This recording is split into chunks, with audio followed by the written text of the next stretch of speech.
We all know for some time now, TB Joshua has been trending because of the documentary BBC Africa produced. A lot of men of God, a lot of people who have an encounter with TB Joshua are all speaking out. Such people are J. Israel, and he said he's embarking on a journey of exposing all the people BBC interviewed because he had an encounter with them. He knows them very well. They are all liars. But first, let's hear what he have to say to BBC.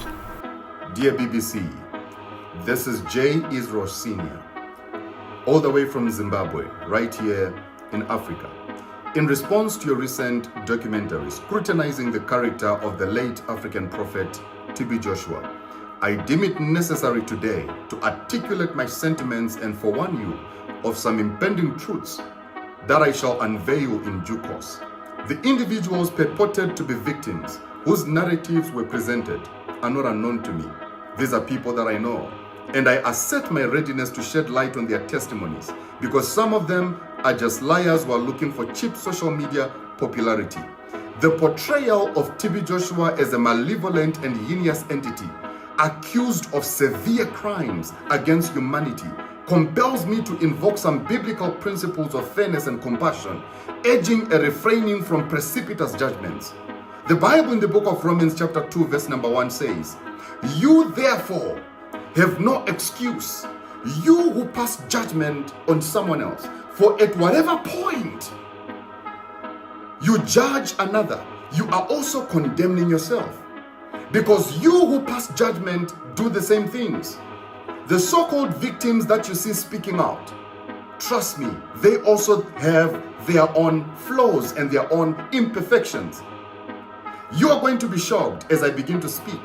While acknowledging that scrutiny is applicable to all, it is very imperative to approach such matters with due diligence and impartiality, avoiding narratives that perpetuate stereotypes, especially when the individual in question is no longer able to defend himself. The man is deceased. Allow the man to rest in peace. Furthermore, the Bible ardently advises against bearing false witness. In the book of Exodus chapter 20 from verse number 16, the Bible clearly articulates, and it says, "You shall not give false testimony against your neighbor." This imperative underscores the necessity of verifying facts before disseminating potentially damaging information such as the one that BBC has been airing out over the past 24 hours. I have closely interacted with some of the alleged victims featured in the documentary, and substantial proof exists on the internet challenging the veracity of their claims. It is incumbent upon us to contemplate the evidence presented critically so. For instance, my interview with Sitles BC of the Kwanele Foundation, one of the purported victims, reveals certain discrepancies in her statements about Prophet TB Joshua. And there is a lot I have to say about this individual. A call for authenticity could be met by requesting at least just one picture, photographic evidence of her interactions with the late Prophet TB Joshua. If Sihle can provide at least one picture of herself. Anyway, Bisola, another victim again, who went ahead and even authored a book. Her apparent bitterness emanates only from one thing. There is an unfulfilled personal desire rather than a genuine grievance against the late Prophet TB Joshua. This is somebody who wanted to be married by the late Prophet TB Joshua and it never happened. I have spoken to Bisola. This is somebody that I know. So he continued to say that the work done by BBC, I mean the documentary, lacked evidence and credibility.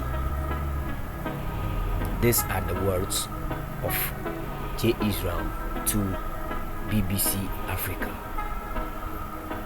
My respect for the BBC has waned due to what appears to be a lack of integrity in presenting unverified narratives on camera under the guise of speaking out. Really? BBC, this is a disappointment of the highest order.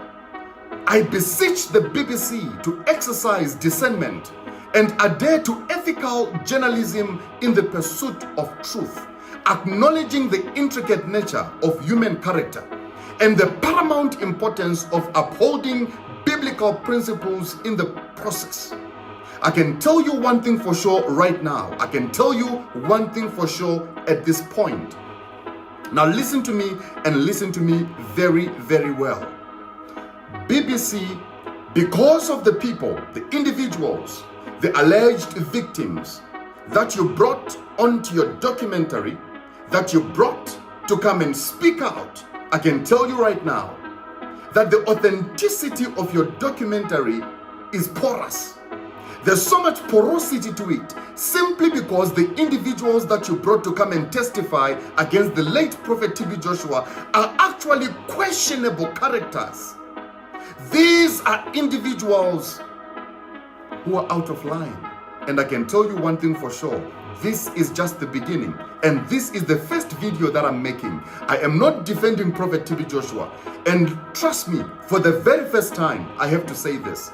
For the very, very first time, in the past, I've said a lot, I've done a lot, but for the very first time, I have to say this. I stand with the late Prophet TB Joshua.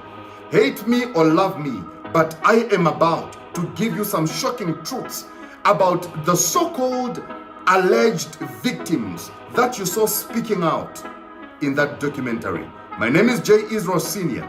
I fear nothing, I fear nobody, I only fear God.